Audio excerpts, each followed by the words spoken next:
अभी देखो अब नया कॉन्सेप्ट सीखते हैं। अभी तक हमने पूरी बातें सीख ली, नए कॉन्सेप्ट पे आते हैं बेटा। अब सैटेलाइट का प्रिंसिपल क्या होता है? Principle of satellite, principle of satellite. देखो प्रिंसिपल ऑफ सैटेलाइट क्या चीज है, बहुत ध्यान से इसको समझिएगा। मेन चीज क्या है, जैसे अर्थ से कुछ ऊंचाई पे, अर्थ से एच हाइट पे जाके मान चलो सैटेलाइट उड़ रही है। सैटेलाइट कभी जीवन में सुना है क्या? जो अर्थ के चारों तरफ चक्कर काटती है, प्लैनेट के चारों तरफ चक्कर काटती है, उसको बोलते हैं सैटेलाइट। अब क्या बोला गया कि जो सैटेलाइट है अर्थ से कुछ ऊंचाई पे उड़ रही है, ठीक है। तो जो उड़ रही है तो कैसे स्पीड से उड़ रही है, उसके अंदर कौन कौन सी एनर्जी है, काइनेटिक एनर्जी कितनी है, उसकी पोटेंशियल एनर्जी कितनी है, उसके अंदर टोटल एनर्जी कितनी है, बाइंडिंग एनर्जी क्या चीज होती है, ये सारी बातें अपने को इसमें करनी। तो बहुत ध्यान से इसको समझ लेना, क्वेश्चन इस पे आ जाता है। जैसे जेईई मेंस और नीट में क्वेश्चन इस पे आता है। वीडियो के लिए बहुत ज्यादा ना पड़े, इसलिए मैंने इसको इस तरह से पहले नोट किया है। देखो समझो प्रिंसिपल ऑफ सैटेलाइट क्या होता है। जैसे मान लो चलो अर्थ है, अर्थ का मास एम है, इसका रेडियस आर है। अर्थ से एच हाइट पे जो ऑर्बिट ऑफ सैटेलाइट बना हुआ है, ये सैटेलाइट का ऑर्बिट है जिसमें वो रिवॉल्व कर रही है, ठीक है।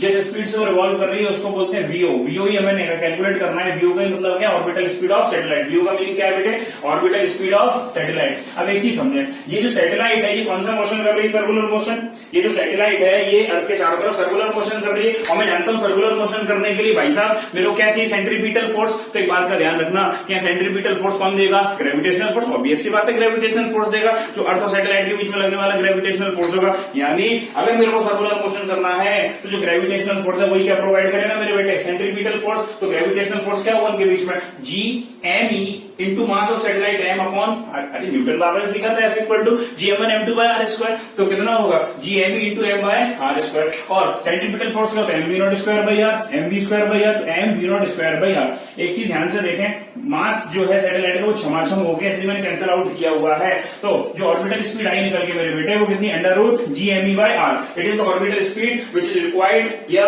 विच is given to satellite, so it will revolve in it circular orbit. अपने ऑर्बिट में ये रिवॉल्व करती रहेगी इस ऑर्बिटल स्पीड से। जिसमें एक चीज ध्यान रखें, जो हमें डिस्टेंस लेनी है इस ऑर्बिटल स्पीड में वो सेंटर ऑफ अर्थ से लेनी है। तो अगर अर्थ का रेडियस आ रही है, एच हाइट पर सैटेलाइट है, तो अर्थ के सेंटर से डिस्टेंस कितनी होगी? Small R equals to capital R E plus H. तो स्मॉल जो आर है ये ध्यान रखने वाली बात है, आर ई प्लस एच है। चलो ये ऑर्बिटल स्पीड आ गई, बहुत सिंपल। अब आप एक चीज देखो, एस्केप वेलोसिटी हमने देखी थोड़ी देर पहले, एस्केप स्पीड देखी वो under root 2 GME by R थी। तो ऑर्बिटल स्पीड और एस्केप स्पीड में होना रिलेशन चाहिए कि नहीं होना चाहिए? रिलेशन होना चाहिए। वो क्या रिलेशन है? वो रिलेशन ये है, यानी जो एस्केप स्पीड होती है वो under root two GME by R थी, ठीक है। ये under root GME by R है। इसका मतलब हम क्या समझे? इसका मतलब हमें ये समझ में आना चाहिए बहुत अच्छी तरह से, जो एस्केप स्पीड है मेरे बेटे वो √2 टाइम्स इंटू वी ऑर्बिटल होती है। लेकिन एक चीज ध्यान रखना है इसमें, मैंने हालांकि रिलेशन यहां लिखा हुआ है, ये रिलेशन जो है जब सैटेलाइट जो अर्थ के नजदीक उड़ रही होती है, बेसिकली यहाँ जो आर है ये कैपिटल आर ही नहीं है, ये आर ई प्लस एच है। जब अगर मैं इसमें एक अप्रोक्सीमेशन लूंगा, इफ सैटेलाइट इज उड़िंग वेरी नजदीक टू अर्थ, अर्थ के नजदीक में सैटेलाइट वैसे अगर उड़ रही है, तो आर ई प्लस एच को मैं सिर्फ आर ही लिख सकता हूं। उस केस में under root GME by R E बनेगा, और GME बाय आर ई बनेगा तो एस्केप स्पीड में under root 2 GME by R E था, तो ये 2 टाइम्स हो जाएगा। तो थोड़ी सी बात इसमें ध्यान रखनी है, ये अप्रोक्सीमेशन वाला रिलेशन है यहाँ कि V equal to under root 2 times VO। ये रिलेशन कब आएगा? ये जब अप्रोक्सीमेशन लूंगा। क्या अप्रोक्सीमेशन लूंगा? कि अर्थ के नजदीक में सैटेलाइट उड़ रही है। चलो आगे बढ़ते हैं, अब बात कर लेते हैं सैटेलाइट में कौन कौन सी एनर्जी होगी। तो उड़ रही है तो भाई साहब मोशन में है, मोशन में तो काइनेटिक एनर्जी तो होनी चाहिए, half MV0 square. Potential energy होनी चाहिए कि सैटेलाइट और अर्थ के सिस्टम में चूंकि सैटेलाइट बाउंडेड है अर्थ से, अगर अर्थ के चारों तरफ उड़ रही है भाई साहब, तो ग्रेविटेशनल फोर्स अर्थ जो दे रही है ग्रेविटेशनल फोर्स उसकी वजह से तो उड़ रही है, तो बाउंडेड है, यानी ग्रेविटेशनल पोटेंशियल एनर्जी होगी। तो minus GM1 M2 by R, यानी minus GME into M upon जो आर स्मॉल आर जो है वो। अब टोटल एनर्जी क्या होती है? Kinetic energy plus potential energy. तो काइनेटिक एनर्जी होगी हाफ MV0 स्क्वायर और potential minus GME into M by R. इनको ऐड करेंगे तो ये मेरे पास सिनेरियो आ जाएगा देख के। तो देखो क्या लिखा हुआ है, तो सैटेलाइट की एनर्जी होती है वो कितनी होती है? Kinetic energy half MV0 square. V0 की वैल्यू मैंने यहां से पुट कर दी इसमें, तो half GME into M by R, ये वैल्यू स्क्वायर रूटेड गया इसका।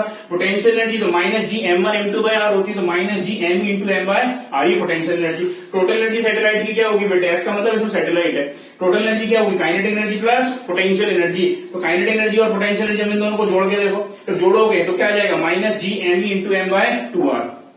चलो अब इन तीनों चीजों को अगर मैं कॉम्पैक्ट फॉर्म में देखूं तो क्या बोलूंगा कि इनमें आपस में भी कुछ रिलेशन है, ठीक है। इस रिलेशन को सीखने से पहले एक मैं छोटी सी एनर्जी की और बात कर लूं, बाइंडिंग एनर्जी। बाइंडिंग एनर्जी क्या चीज होती है? तो एक चीज समझना, बाइंडिंग एनर्जी क्या चीज होती है।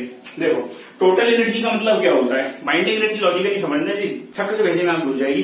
टोटल एनर्जी क्या होती है? सैटेलाइट को, जो टोटल सैटेलाइट को उड़ते समय टोटल बाइंडिंग एनर्जी, कहने का मतलब क्या हुआ कि टोटल एनर्जी जो सैटेलाइट में है जिस वजह सैटेलाइट उड़ रही है।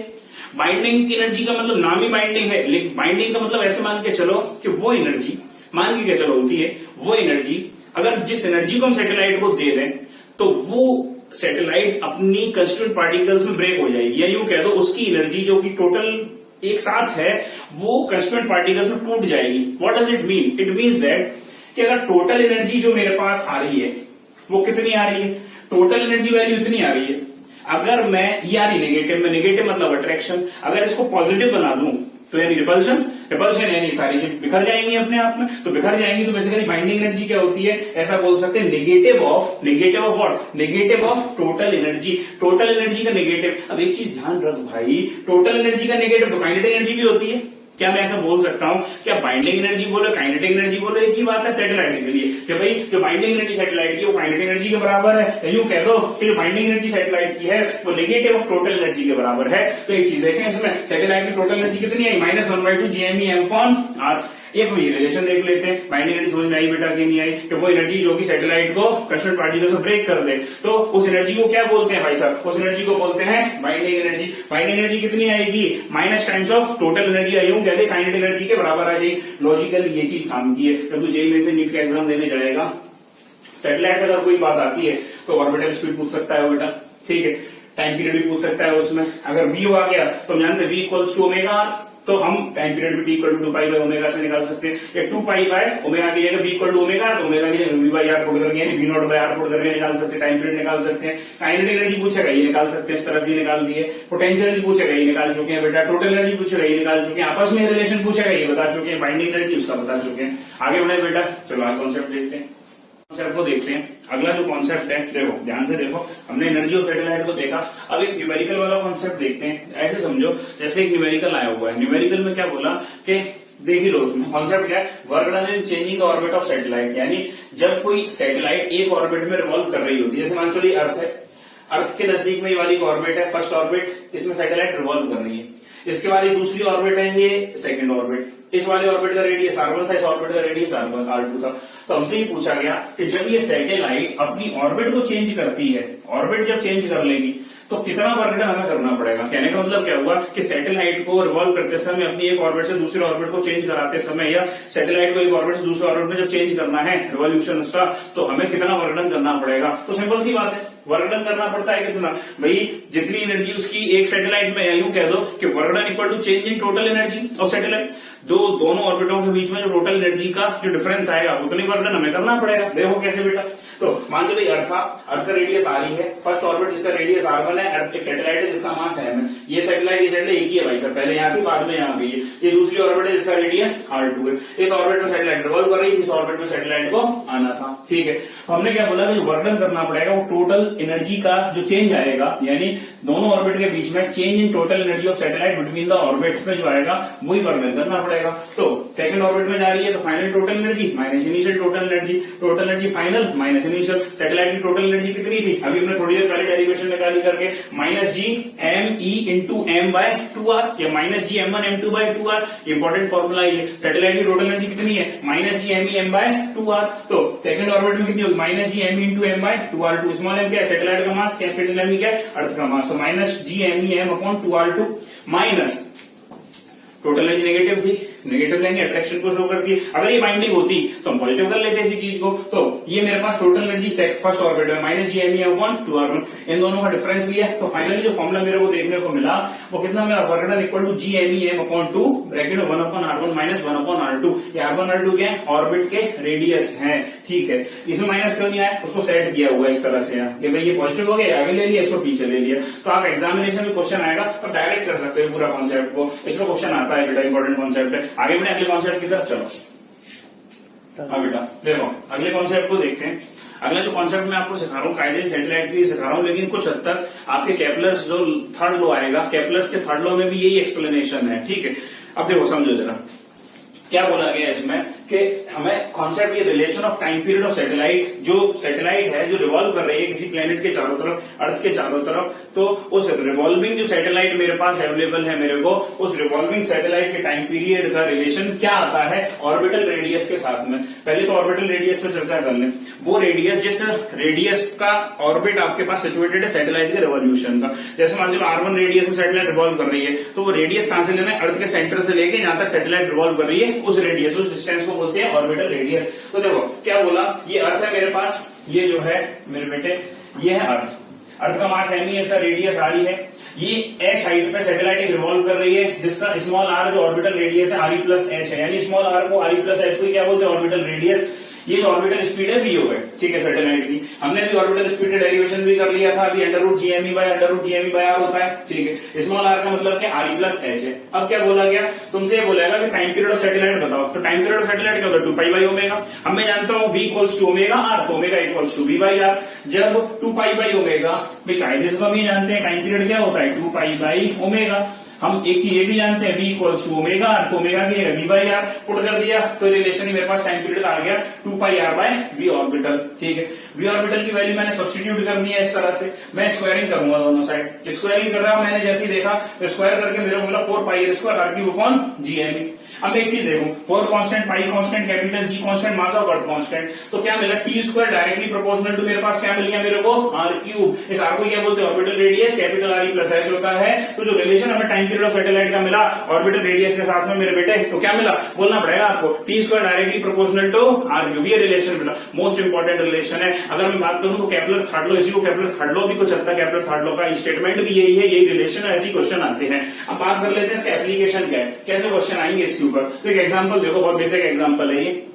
ऐसे मान के चलो ये अर्थ है जिसका रेडियस r है, जिसका मास m है, इसका सेंटर O है, एक सैटेलाइट है जो रिवॉल्व कर रही है R1 रेडियस में। अब आपसे बोला गया कि मेरे पास टाइम पीरियड ऑफ सैटेलाइट में रिलेशन, एक रेडियस R1 दे दिया गया, एक मेरे को रेडियस R2 दे दिया गया। मेरे को बोला इन दोनों रेडियस जो ऑर्बिटल रेडियस है इनके टाइम पीरियड में, सैटेलाइट रिवॉल्व कर रही है अलग अलग रेडियस में, तो टाइम पीरियड में क्या रिलेशन आएगा, टाइम पीरियड में क्या रेशियो आएगा, टाइम पीरियड का कौन सा ज्यादा हो कौन सा कम होगा। तो भाई साहब एक तरीका तो ये, क्या पागल हो जाओ, पूरा सॉल्व करो, ऑर्बिटल स्पीड निकालो, टाइम पीरियड कैलकुलेट करो, उसके बाद उसमें रेशियो लो। दूसरा तरीका स्मार्टली वर्क करो। स्मार्टली कैसे वर्क करो, थोड़ा दिमाग लगा के काम करो। दिमाग लगा कैसे करोगे, जब ये काइकी की रिलेशन निकाला भाई साहब, t² directly proportional to r काई के लिए किया, तो हमने रिलेशन लगा दिया t² यानी t1² कैसे लगाया, तो t1² directly proportional to r1³। इसी तरह से t2² directly proportional to r2³, दोनों को डिवाइड कर दिया, तो t1/t2 का स्क्वायर r1/r2 का क्यूब होगा। तो इसकी स्क्वायर हटाया तो 3/2 चला गया। इस तरह से हम क्वेश्चन को सॉल्व कर सकते हैं। क्या ये बात सैटेलाइट का लॉजिक समझ में आए? चलो आगे बढ़ते हैं बेटा। अब बात करते हैं केपलर्स लॉ की। देखो अच्छा कॉन्सेप्ट है केपलर्स लॉ। हमारे काम का बेसिकली देखा जाए तो केपलर थर्ड लॉ जैसे क्वेश्चन आपके जेईई और नीट में मिलता है, लेकिन हमें तीनों लॉ देखने चाहिए, ठीक है। उसमें सेकंड लॉ भी थोड़ा सा काम का है। देखो समझते हैं केपलर लॉ क्या होता है मेरे बेटे। अगर केपलर लॉ की बात करें तो बहुत ध्यान से देखें, साइंटिस्ट केपलर ने क्या किया, उसने काफी डिटेल स्टडी करने के बाद प्लेनेटों के मोशन को ऑब्जर्व किया। भाई प्लेनेटों के मोशन के ऊपर स्टडी की कि प्लेनेट जो है मोशन किस तरह से करते हैं, कोई भी प्लेनेट सन के चारों तरफ किस तरह से मोशन करता है, उस मोशन की स्टडी जो की, उस मोशन का जो कंक्लूजन आया वो है केपलर्स लॉ। तो 3 कंक्लूजन निकल के आए। पहला कंक्लूजन तो ये निकल के आया भाई साहब कि जितने भी प्लेनेट है, वो आप भी जानते हैं यार, बचपन से बात सिखाई जाती है कि सारे प्लेनेट कहां चक्कर काटते हैं, सन के चारों तरफ चक्कर काटते हैं, ये केपलर ने भी बोला। दूसरी बात, एरियल वेलोसिटी आप नहीं जानते, एरियल वेलोसिटी कांस्टेंट होती है, एरियल वेलोसिटी कांस्टेंट होती है। एरियल वेलोसिटी का मतलब होता है एरियल वो है भाई, ऐसा नहीं कि आप एरियल को दूसरी तरह से मत लेके चलिए। एरियल वेलोसिटी का मतलब होता है कि change in area with respect to time. Areal velocity constant होती है। एरियल वेलोसिटी कांस्टेंट से कुछ ना तक बात एंगुलर मोमेंटम पे भी आएगी कि डिस्टेंस अगर सन से डिस्टेंस ज्यादा है तो स्पीड कम हो जाती है, सन से डिस्टेंस कम है तो स्पीड बढ़ जाती है प्लेनेट की। ये कॉन्सेप्ट है थोड़ा सा। और तीसरा टाइम पीरियड को लेकर, आपको याद होगी थोड़ी देर पहले क्वेश्चन किया था t² directly proportional to r³। मैंने आपसे बोला था वो केपलर लॉ के कहीं ना कहीं थर्ड लॉ से लिंकेज है, तो उसको देखते हैं। आइए देख लो, स्टार्ट करते हैं बेटा। Kepler first law. Kepler first law में क्या बोला, पहली बात तो मैं इलिप्स में कर लूं कि भाई केपलर फर्स्ट लॉ ये बोलता है कि कोई भी प्लेनेट सन के चारों तरफ सर्कुलर मोशन नहीं करता, इलेप्टिकल मोशन करता है। अब अगर बात इलिप्स की करें, इलिप्स मतलब ओवल शेप, ओवल शेप नहीं, सिमेट्रिकल ओवल शेप बोल सकते हैं। तो खैर ये मैंने इलिप्स बनाया।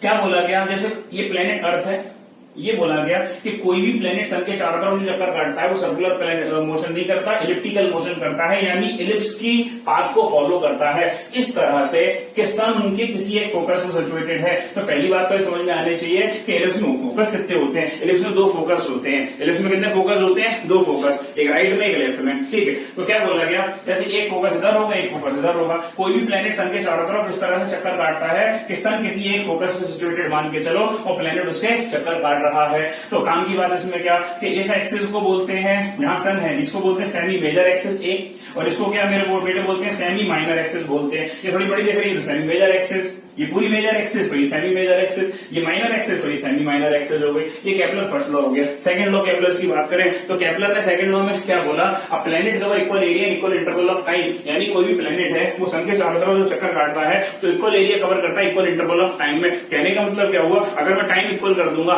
टाइम स्पेंट इक्वल कर दूंगा तो एरिया स्वेप्ट जो आएगा वो इक्वल आ जाएगा। यानी क्या करेंगे इसमें, इस बात को ध्यान से सुन लेना, सन एक फोकस में सिचुएटेड है, प्लेनेट उसके चक्कर काट रहा है। सबसे स्टेप नंबर 1 में प्लेनेट से एक लाइन ज्वाइन करो जो सन तक जाती हो। वो लाइन टी टाइम में या dt टाइम में कुछ एरिया स्वेप्ट जो करेगी, प्लेनेट तो चल रहा है यार, प्लेनेट जब चल रहा है भाई तो वो एरिया कुछ कवर करेगी। ठीक है, हमने माना वो टाइम टी में एरिया उसने कुछ कवर किया।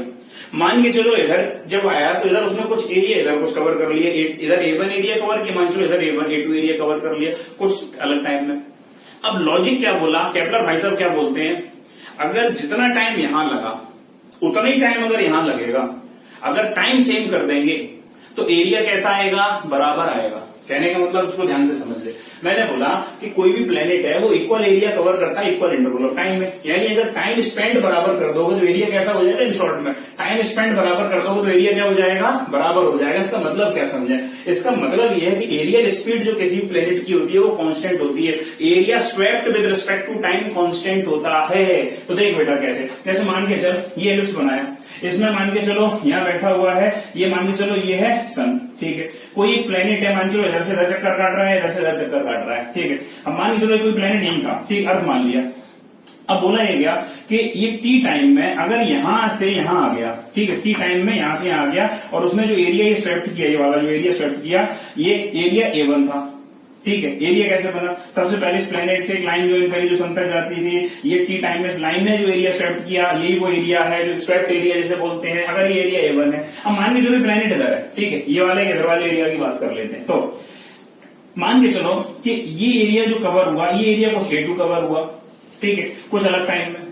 अब लॉजिक ये बोला कि अगर मैं टाइम इंटरवल सेम कर दूं, यानी अगर ये टाइम इंटरवल और ये टाइम इंटरवल सेम हो जाए तो ये एरिया कैसा हो जाएगा, A1 इक्वल्स टू A2, यानी दोनों एरिया कैसे आ जाएंगे, बराबर आ जाएंगे। ये केपलर ने सेकंड लॉ में बोला। चलो इसका फाइनल कंक्लूजन, अगर आपको डेरिवेशन देखना चाहते हो step by step angular momentum conservation का, सारी बातों का, टॉर्क वगैरह जीरो, नेट टॉर्क जीरो कैसे होगा, तो आप एक बार डिटेल वीडियो जो कि 11th का वर्जन है उसमें आप जाइए। ठीक है, अब एक चीज समझे, इसमें जो कंक्लूजन है, कंक्लूजन से मतलब है, ठीक है, आईआईटी मेंस में और आपके नीट में। देखो तो डीए बाई डी का मतलब क्या है, पहले इसको बोलते हैं डीए बाई डी का मीनिंग है areal velocity, change in area with respect to time. Areal velocity क्या आएगी, ये मैंने आपको रेडियस के टर्म्स में बताई और एंगुलर वेलोसिटी टर्म्स में बताई। तो 1/2 r² ओमेगा, ये आती कैसे है, तो एरिया ऑफ सेक्टर से कॉन्सेप्ट से निकल के आती है। ठीक है, छोटा सा एलिमेंट मानेंगे, उसका एरिया निकालेंगे, ट्राइंगुलर एरिया निकालेंगे, हाफ बेस इंटू हाइट करेंगे, उसमें आर्क लेंथ निकालेंगे, उससे निकल के आती है। अगली बात मोमेंट ऑफ इनर्शिया के टर्म्स में देखें तो D by D T equal to I omega upon 2m। Omega angular velocity, I moment of inertia है।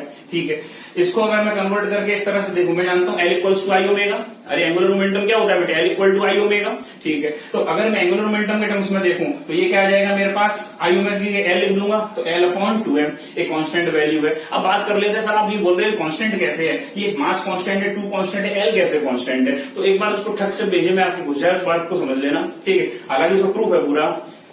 जैसे मान के चलो ये कोई एक ऑब्जेक्ट है, ठीक है, ये एक ऑब्जेक्ट है, अगर एक लाइन ज्वाइनिंग कोई फोर्स है जो फोर्स इस पॉइंट से अगर पास हो जाए तो इस फोर्स का, इस ऑब्जेक्ट का, इस पॉइंट का अबाउट में नेट टॉर्क कितना होगा, 0 होगा। इस पॉइंट का नेट टॉर्क कितना होगा, 0 होगा। तो वही कहानी होती है, क्योंकि अर्थ के द्वारा लगता है ग्रेविटेशनल फोर्स। ग्रेविटेशनल फोर्स जब सन को ज्वाइन करने वाली, अर्थ से सन को ज्वाइन करने जो लाइन होती है, उस लाइन उस सन से पास होता है, जब पास होता है वो लाइन जब पास होती है तो फोर्स भी पास होता है, जब फोर्स पास होता है तो उस फोर्स का टॉर्क कितना हो जाता है, क्योंकि टॉर्क के लिए चाहिए फोर्स इंटू परपेंडिकुलर डिस्टेंस। जब फोर्स उस पॉइंट से पास हो जाएगा, सन से पास हो जाएगा, तो परपेंडिकुलर डिस्टेंस आएगी ही नहीं, जब आएगी नहीं तो टॉर्क कितना होगा, 0। हम जानते हैं अगर एक्सटर्नल फोर्स 0 होता है तो लीनियर मोमेंटम कंजर्व होता है। उसी का बड़ा भाई जब टॉर्क 0 होता है, नेट टॉर्क एक्सटर्नल 0 होता है तो एंगुलर मोमेंटम कंजर्व होता है। इस वजह से एंगुलर मोमेंटम कंजर्व है। हालांकि मैकेनिक्स में अपन उसको बहुत ज्यादा डिटेल में भी देखें, एंगुलर मोमेंटम कंजर्वेशन का प्रिंसिपल, और न्यूमेरिकल्स भी काफी सारे उस पर करेंगे। तो dA/dt इक्वल्स टू L/2m आ गया। L कांस्टेंट है, इसका मतलब dA/dt भी क्या है, कांस्टेंट है। अगली बात देखें, मैं L को I भी लिख सकता हूं, L को MVR भी लिख सकता हूं, तो मैं MVR/2m के टर्म्स में लिख दिया। अब जरा एक कॉन्सेप्ट जरा इससे देखते हैं। हमने केपलर फर्स्ट लॉ सीखा, केपलर सेकंड लॉ सीखा, एक कॉन्सेप्ट जरा देखा जाए इससे, सुनना ध्यान से जरा। जैसे मान के चल ये कोई मेरे पास इस तरह से था, ठीक है, ये मेरे पास कोई प्लेनेट था जिसका मास m था, ये कोई प्लेनेट था जिसका मास क्या था m। मान के चल इसकी स्पीड जो है v1 है, मान के चल जो इसकी स्पीड है ये मेरे पास v2 है। अगर जो सन है, ये मेरे पास जो सन है मेरे बेटे, ये सन मान के चलो, सन यहां सिचुएटेड है, ठीक है। अब एक बात देखना, ये डिस्टेंस मान के चलो r1 और ये वाली डिस्टेंस मान के चलो है r2। अब एक बात बताओ मेरे को कि हमने केपलर सेकंड लॉ में क्या सीखा, इसकी एप्लीकेशन समझ ली, बहुत अच्छा लॉजिक है। हमने बोला कि एंगुलर मोमेंटम कंजर्व है, यानी इसके लिए देखें तो L1 और L2 बराबर होना चाहिए, L1 और L2 बराबर होना चाहिए, एंगुलर मोमेंटम तो कंजर्व है। तो m इस वाले के लिए इसकी स्पीड क्या है v1 और डिस्टेंस क्या है r1 इक्वल्स टू m, इसका मास भी m है, स्पीड क्या है इसकी बेटे, इसकी जो स्पीड है वो क्या है v2 और डिस्टेंस कितनी है r2, m से m समाशम हो गया, यानी v1 r1 equals to v2 r2। अब एक चीज समझ, इसमें मेरे पास डिस्टेंस कौन सी बड़ी है मेरे बेटे, सन से लेके यहाँ की डिस्टेंस अगर देखूं तो r1 is greater than r2। अगर r1 is greater than r2 है तो मेरे बेटे v1 is less than v2। इसका मतलब क्या हुआ कि जब भी कोई प्लेनेट सन से दूर होगा तो उसकी स्पीड कम हो जाएगी, और जब भी कोई प्लेनेट सन के नजदीक में आएगा तो उसकी स्पीड बढ़ जाएगी। क्या बात क्लियर होती है? आगे बढ़े, आगे देखते हैं केपलर थर्ड लॉ की तरफ बेटा। सो केपलर थर्ड लॉ क्या कहता है, आगे देखते हैं केपलर थर्ड लॉ की तरफ। केपलर थर्ड लॉ में क्या बोला गया, देख सुन।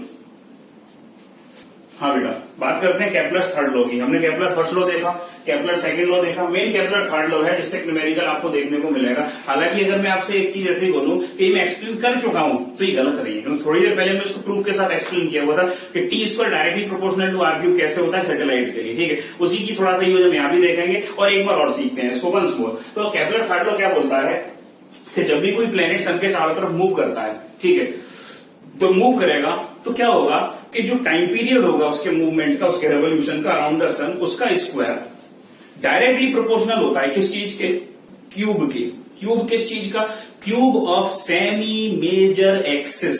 ये एक्चुअल में केपलर थर्ड लॉ बोला गया, लेकिन हम उसको फ्रिक्वेंटली यूज कर लेते हैं कि square of time period is directly proportional two cube of radius. Cube of radius तो 2r की वैल्यू देता है, उसके लिए हम वैल्यू को t1 t2 में कैलकुलेट कर लेते हैं। क्वेश्चन बहुत इजी आता है इससे, एक टाइम पीरियड दे देगा, दूसरा टाइम पीरियड पूछेगा, कुछ रेडियस की वैल्यू दे देगा, तो t1/t2 का स्क्वायर इक्वल्स टू r1/r2 का क्यूब से सॉल्व कर लेंगे। आइए समझते हैं केपलर ने क्या बोला कि square of time period is directly proportional to r³ ये ज्यादा अच्छे से बोले तो t², यानी square of time period is directly proportional to semi major axis का क्यूब। अब जरा बात कर लेते हैं इसमें क्वेश्चन कैसे आएगा। तो दो रेडियस देगा, टाइम पीरियड देगा, ऐसे सॉल्व कर लेंगे। अगर एक छोटी सी बात करें, जो ये बात बोली जा रही है इसमें क्या डिफरेंस है, अगर मैं इसको एवरेज बोलूं तो बहुत अच्छा होगा। कैसे, जरा प्रूव करते हैं इस बात को। देखो, जैसे मान के चलो मेरे बेटे, जैसे ये मेरे पास इलिप्टिकल मोशन है, ठीक है, ये मान के चलो मेरे पास जो अर्थ है, ये कोई अर्थ है जो कि हमारी अर्थ है जो इस पे इस तरह से मूव कर रही है, और जो सन है मेरे बेटे,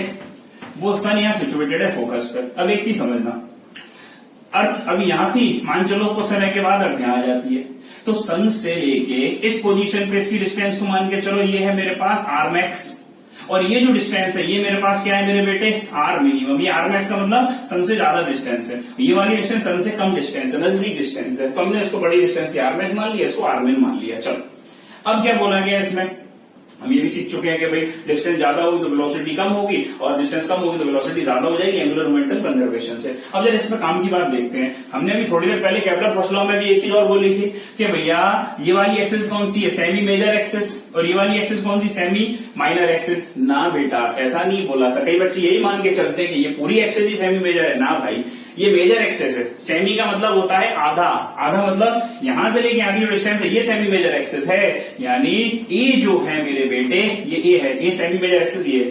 अब एक बात जरा ध्यान से समझ, अगर ये ए है तो ये भी क्या होगा होशियार, ये भी तो ए होगा, यानी टोटल डिस्टेंस कितनी है 2a। अरे टोटल डिस्टेंस कितनी है 2a। अब 2a जो डिस्टेंस मेरे पास है तो मैं 2a डिस्टेंस को ऐसा क्या लिख सकता हूं, अरे ये तो r max plus r min था, तो अगर मैं इसमें a की वैल्यू निकाल दूं तो a की वैल्यू कितनी आ जाएगी मेरे बेटे, r max plus r minimum, r max plus r minimum upon 2, a की वैल्यू मेरे पास ये आ गई। तो लॉजिकली जो स्टेटमेंट दिया जाता है, जो आपके कैपिटल लॉ ने जो रियलिटी में जो स्टेटमेंट दिया था कि square of time period of the planet which is revolving around the sun is directly proportional to the cube of average radius, cube of average radius। अभी cube of average radius हम निकाला तो average radius किसके बराबर आया, वो average radius मेरे पास जो बराबर आता है मेरे बेटे वो इसके बराबर आता है, average radius देख ले भाई r max प्लस r। ये एवरेज कभी जीवन में सुना है क्या, एवरेज का मतलब क्या होता है, ये दो चीजों का एवरेज कर दो, उन दोनों का ऐड करो अपॉन 2, तीन चीजों का अपॉन 3 कर दो, तो 2 है अपॉन 2 कर दिए, तो ये जो निकल गया एवरेज रेडियस। तो ये बात मेरे से प्रूव हो जाती है कि टी स्क्वायर जो है मेरे बेटे वो डायरेक्टली प्रोपोर्शनल है किस चीज के, आर क्यूब के। हम बहुत अच्छे समझ गए बात को, तो क्वेश्चन सॉल्व कर सकते हैं। जैसे मान चलो T1 अपॉन T2 निकालना होगा तो क्या कर देंगे, R1 अपॉन R2 की पावर ये आ जाएगा 3/2। अब कोई डेटा देगा, न्यूमेरिकल डेटा आप कर सकते हो बेटा। चलो अब मैं आपसे थोड़ी सी बात कर लूं, आज का हमारा डे 3 था, ग्रेविटेशन चैप्टर में क्रैश कोर्स मैंने पूरा कंप्लीट कराया बेटा। अब एक चीज ध्यान से सुन लेना, एक चीज ध्यान से जरा सुन लेना, सुन क्या लेना बेटा ध्यान से, लॉजिकली इस बात को समझना।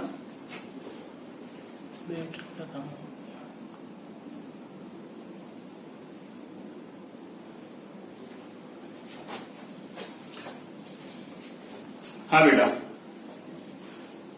ठीक हो गया, चलो सुनना बेटा इस बात को ध्यान से।